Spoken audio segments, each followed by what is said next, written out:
Chapter 6. 40 days after the tribe left the museum, they chanced upon the crumbling remains of a great city.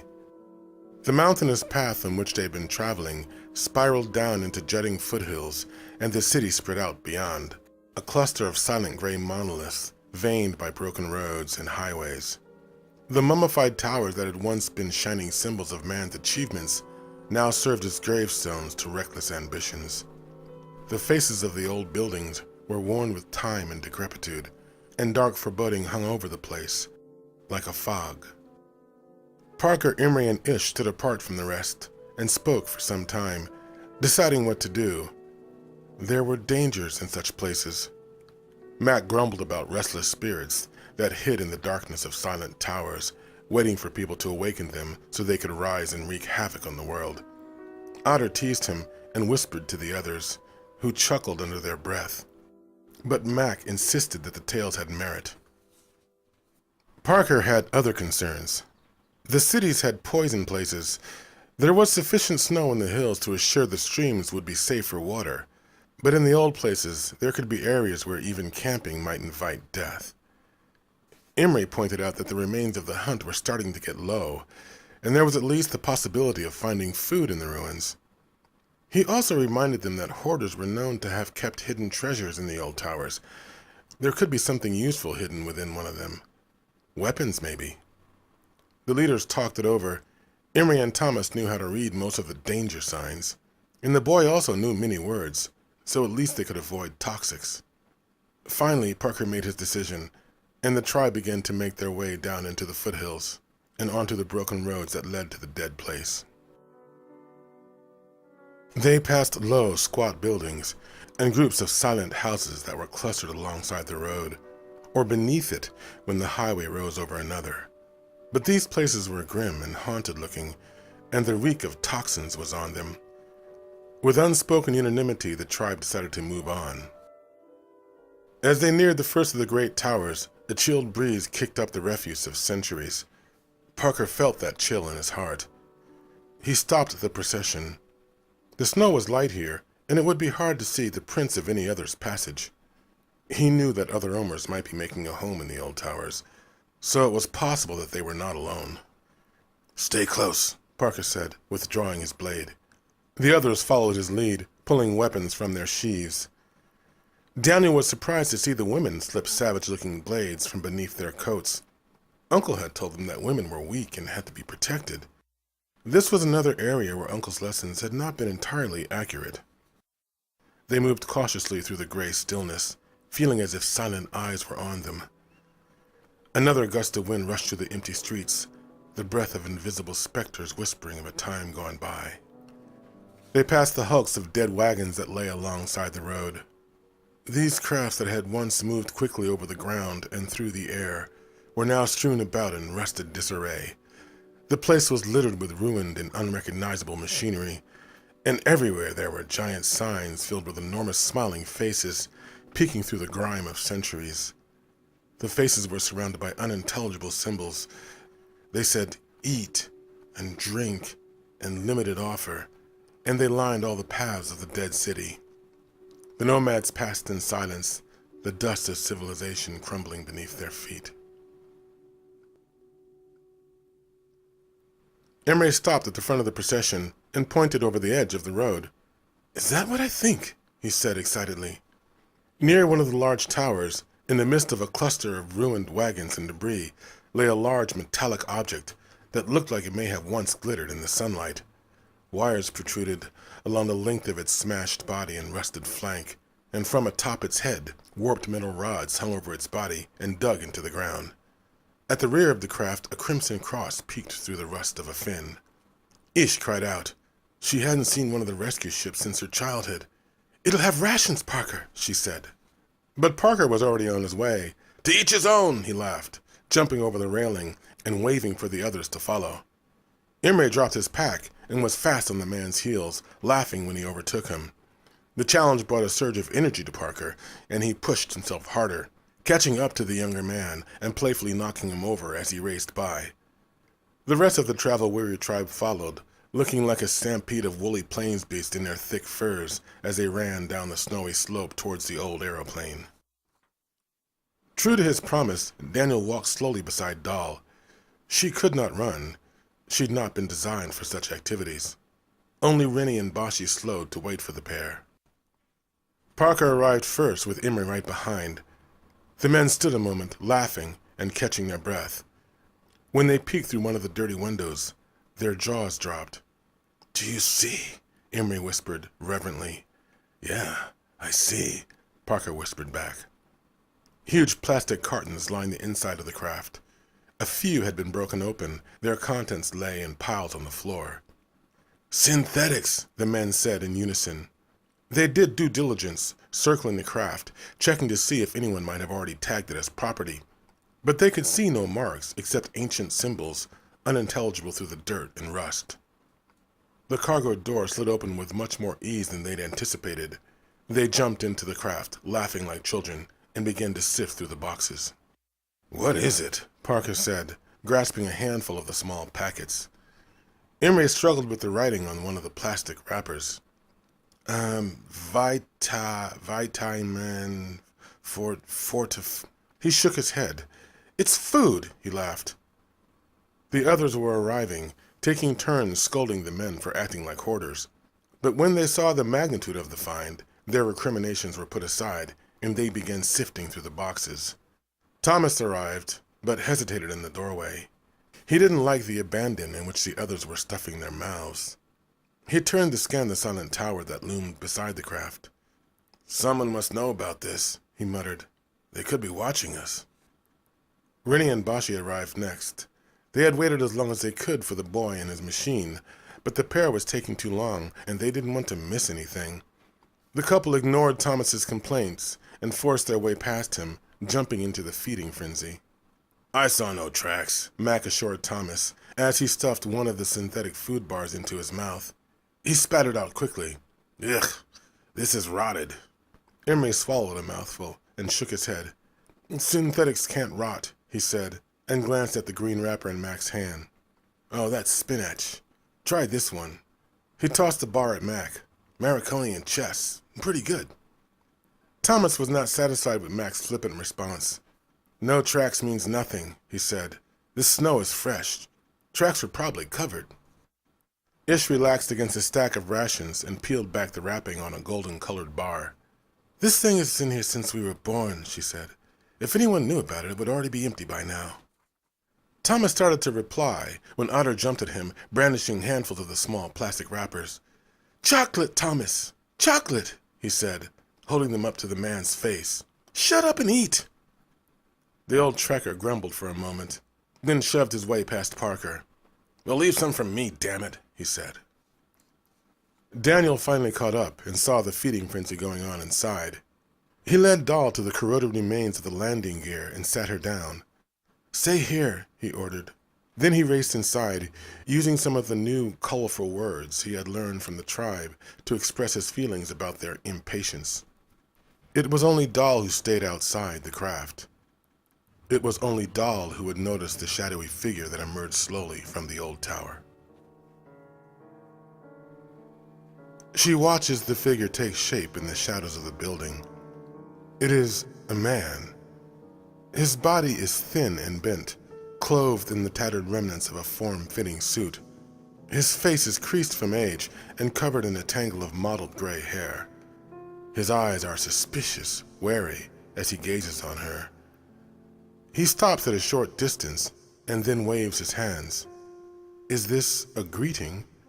A warning? Doll does not know. She does not respond. The old man wasn't sure if she was real, or just the traces of a dream that had followed him into the waking world. Such things had happened before, like the laughing little girl he called Madeline, who used to follow him from his dreams and inhabit the corners of his vision all day, or the amorphous shape he called Dark Horse that would hover over his building from time to time. He hadn't seen either of them for a while, but there were still the ghost voices. They would probably haunt him forever. He closed his eyes and shook his head, to clear his senses, but the beautiful apparition was still there, looking lonely and lost. Slowly the idea came that she could be real. His heart raced. He stepped out of the shadows and waved his lanky arms. She did not return the gesture.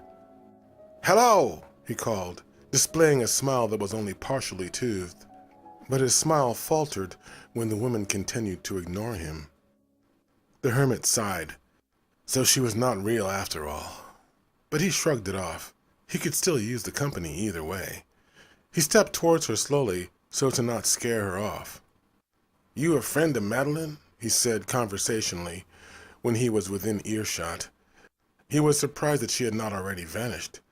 "Got plenty good eating inside the trailer there. Synthetics, last forever." He didn't really know what else to say, and he wasn't sure how long it would be before she faded back into the realm of dreams. "Bunch of old famine relief copters was stashed up here. Government hoarders tried to hide 'em, but I guess we found 'em."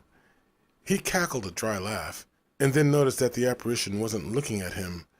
Her eyes gazed up at the space above his head. The man turned to see if another dream creature, perhaps the dark horse, was hovering behind him, but there was nothing.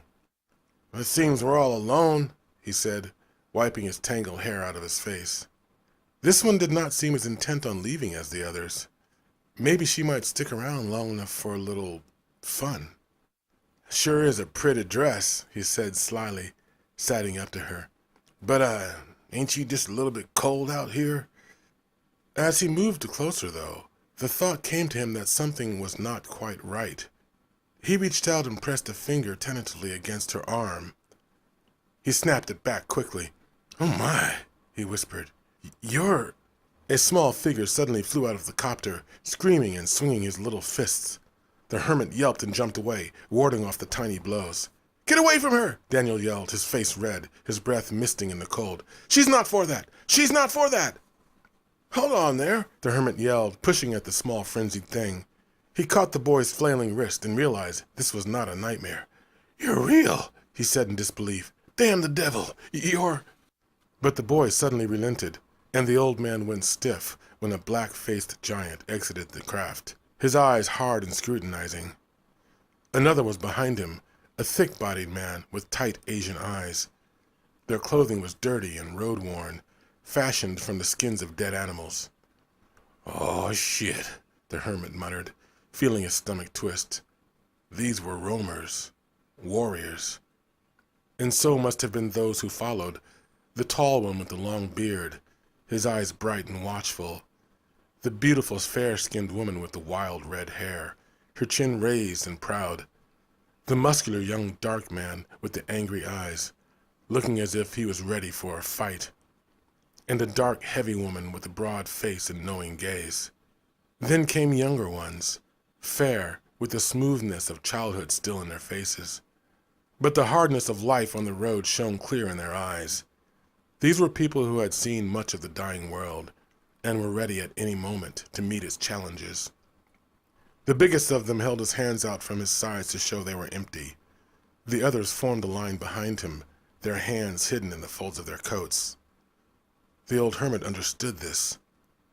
There was a silent exchange as he measured the situation. Only the boy's excited breath could be heard as he defensively embraced this strange, beautiful woman. After a tense moment, Parker walked forward and held his hands out, palms skyward. It was a sign of friendship. There were too few of them left to fight amongst each other anymore. The old man sighed relief and held his own hands up towards the sky. The others nodded and released the handles of their blades. "We are the tribe," the huge man said. "I am Parker, and we bear you no evil." He gestured to the fallen craft. "We didn't know this was yours." But the hermit didn't seem to care about their trespass. He moved forward slowly, holding a trembling hand out before him. Parker accepted the old hand and felt the gnarled fingers clasp his tightly. A grin broke on the hermit's face, accentuated by a dry, cackling laugh. "Call me Nayar," the hermit said in a rusty voice, and his face suddenly twisted in an uncontrollable swell of emotion. "It's so good to see other folk," he said, struggling to keep his composure. I thought you was a dream. I thought it was only me out here, that I was the only one. Parker reached out and pulled the frail old man close, patting him on the back as the emotional moment passed. He looked over his shoulder and winked at the tribe. They nodded silent chuckles. Nayar finally pulled away and wiped the tears from his face. He gestured to the building behind him. "Well, come on now," he said. "I got heat going inside, got night lights and everything." He did a strange little jiggling dance, beckoning them to follow. "You folks grab some more of them food bars and come on inside. It's cold out here."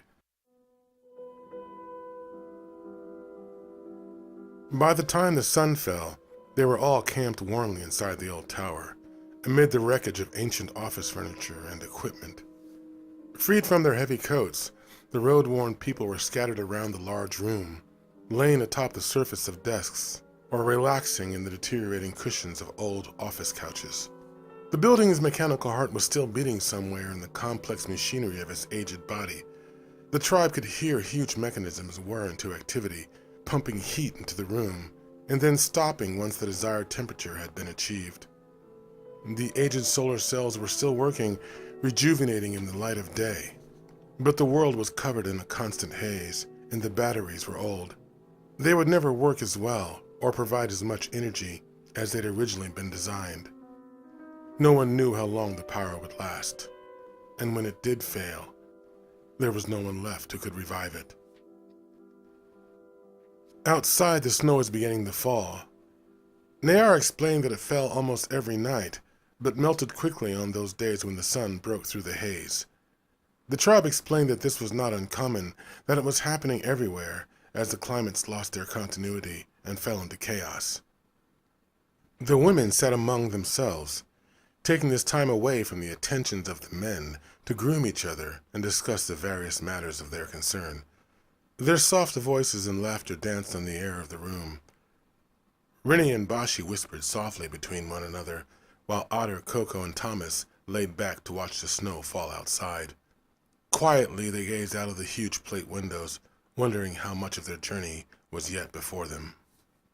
Parker, Thomas, and Max sat under the solitary light, talking with Nayar in the faded yellow glow. The old man was eager to hear about the world outside, but he seemed distracted by the women's laughter.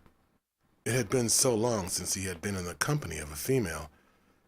Parker noticed Nayar's distraction, how his gaze always drifted back to the women. But he knew the old man had no more than a slim chance of having anything more than a conversation with any of them. It was not really his age, or even his strange, gnarled appearance that would be their concern. It was because he was not one of them. "Here, old man," Parker said, holding out a cup of red, pulpy fluid. "Share a drink with us." Nayar took the cup and smelled it hesitantly. Then he handed it back to Parker.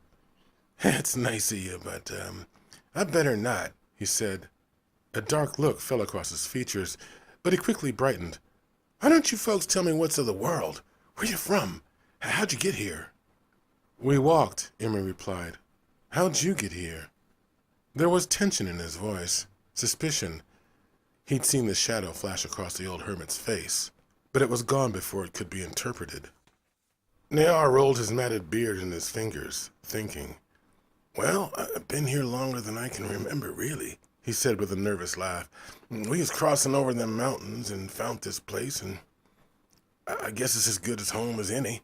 Got everything you need. Got sun batteries somewhere inside, still working as you can tell.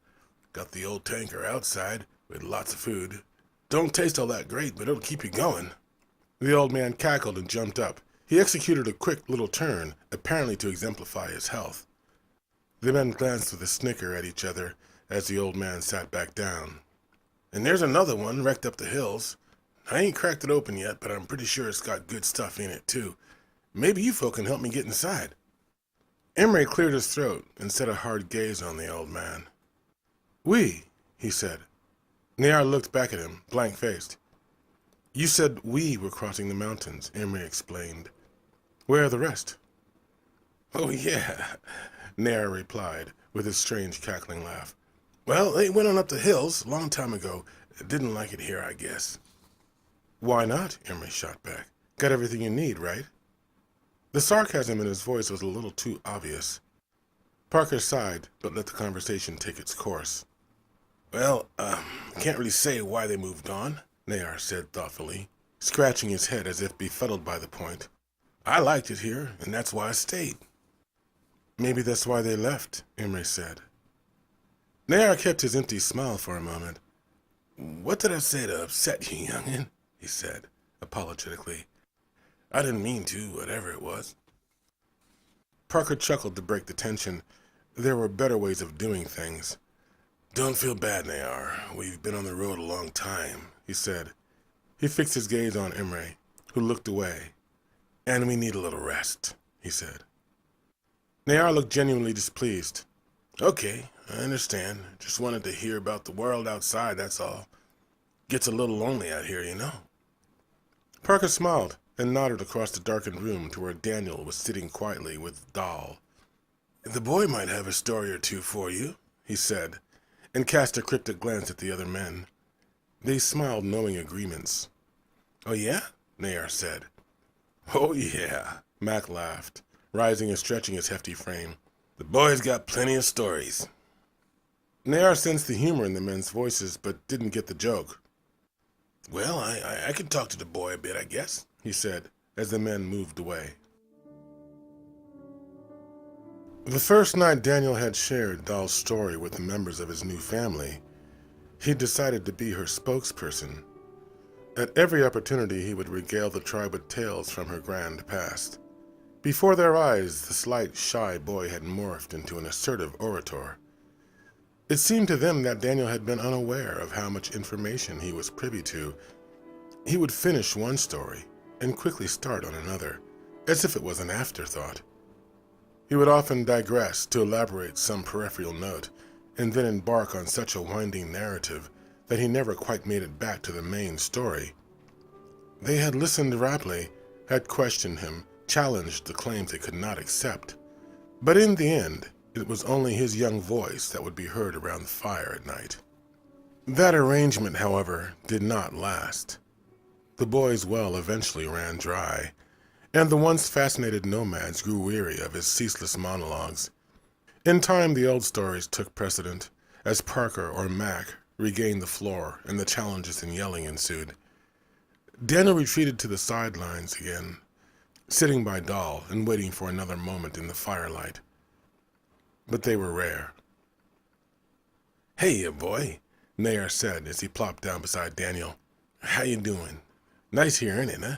Better than sleeping out in the cold, I bet. My name is Daniel, not boy, he corrected the old man. Some of the men across the room chuckled, and Daniel made a derisive snort in their direction. Okay, Daniel it is, Nayar conceded. So, I hear you got yourself a real nice machine here. The boy raised a suspicious brow at the man. Her name is Doll, he said after a moment. Nayar nodded, thinking he had perhaps struck out again.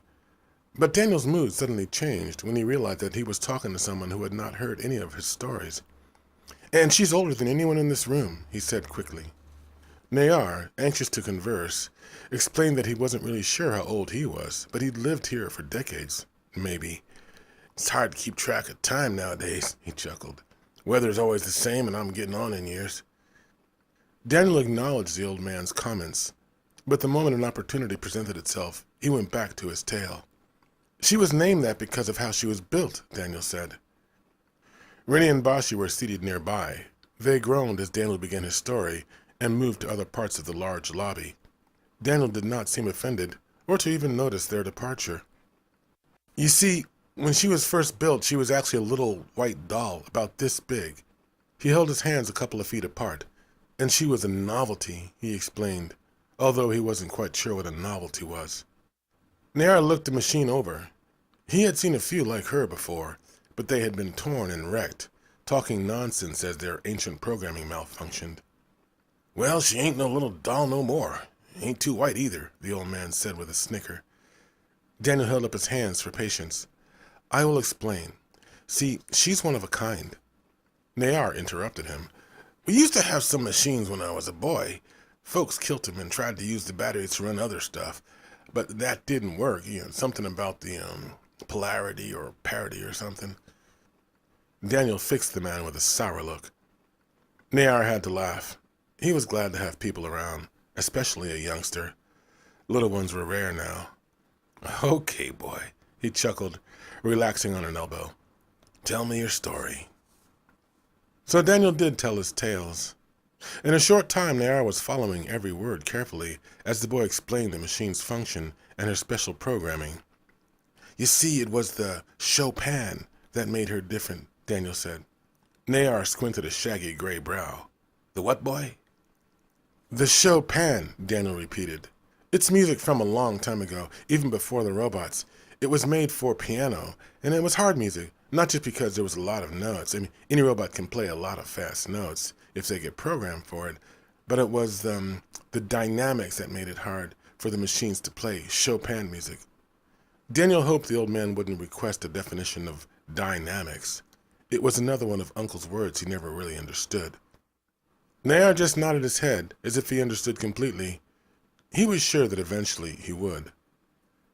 Doll doesn't play from programs like other machines. She has... Daniel hesitated. He knew the proper phrase, variable interpretive inflections, but he was hesitant about using another one of Uncle's phrases, lest the old man ask for an explanation. She makes up stuff, just like you or me would, he said instead. Nayar hummed at this thought. Well, Daniel, the boy corrected stiffly. Right, Daniel. Well, I don't really play nothing. I had a guitar once in a little drumming machine a few years back, but the batteries ran down. You ever hear one of those? Daniel rolled his eyes. Nayar tolerated the boy's rudeness with gentle humor. It was good to hear a little one's voice again, but he was starting to understand why the others had left. Daniel continued. What I mean is that people react to music on a level that machines can't, except Doll. She can actually hear music the same way we do. She can feel it. Nayar wasn't too certain about this difference. He scratched his head to show his lack of understanding. Daniel sighed. See, there was this man who built a robot that had emotions, he said. Nayar nodded quickly. Yeah, the little baby robots. I heard about them a long time ago. Well, they weren't babies, Daniel corrected. The first ones with emotions were built like children, but they built old people too. Old people, huh? Like me? Nayar chuckled. Daniel missed the humor. No, younger than you, but close, he said, shaking his head. Nayar laughed again. Daniel pondered the man's reaction for a moment. Then he gave up and continued. So the Vimby went to meet the American, see? And they started working together. The American wanted to start all over, from the beginning, but the Vimby said no, because he already put too much time into Doll, and he didn't want to start again. So the men came to a compromise. Her small body was much too limiting for the extensive changes they needed to make, but this form had come to represent something very special to her creator, and he had been unwilling to begin the entire process from scratch. But this is the best way, the American insisted. There have been so many advancements since the simulator's design. All of the synapse triggers and neural feedback filters you've used are obsolete. Not to mention the size aspect. Making her mobile will be impossible in that little frame. But Devimbi remained adamant. Inasmuch as what the porcelain doll represented, he had come to love her, to see her as more than just a clever trick. To start over, creating a brand new set of neural simulators with a brand new face would be the same as abandoning her. He would never do that. This had been the first disagreement the men had encountered in their new relationship, but it had not lasted long. The American came up with an answer, one that had been right in front of them all along. When he told Devimbi of his idea, the man had not reacted. He stood quietly, thinking, gazing out the great window of the American's laboratory into a gray downpour of rain. Believing that he had hurt Devimbi's feelings, the American started to apologize for making the suggestion. But the man suddenly turned and smiled. A tear had formed in his eye. "Yes," he said at last. "Yes, we can do that." They copied her body from a woman that Devimbi knew, Daniel explained. "Ah, so that's when she turned all big and brown," Nayar chuckled. Daniel nodded. She was made to look like Devimbi's wife, he explained. Nayar looked appraisingly at the quiet machine. Doll noticed the man's gaze and stared back. After a moment, a serene smile broke on her face. Yeah, Devimbi was a lucky man, the hermit said. Devimbi, Daniel corrected him quickly. And I wouldn't call him lucky because his woman was gone away, see? That's why they made Doll look like her. She was... With a start, Daniel realized the part Uncle had omitted from the story. She was dead, he said, pensively, finally understanding the meaning of the garden where Doll was supposed to have played. They must have put her in the ground there, he whispered to himself, remembering the way the tribe had sent Uncle to the shadows. Nayar sighed and shook his head, confused by the boy's sudden introspective mood. Weren't kids supposed to be more fun? Especially boys. As he remembered, they liked to throw stuff, tackle each other, and break things. This boy was more serious than the grim adults he traveled with. Daniel, he said, it's late. That's a damn good story, but I'm thinking I'm gonna get me some shut-eye. We'll talk in the morning, okay?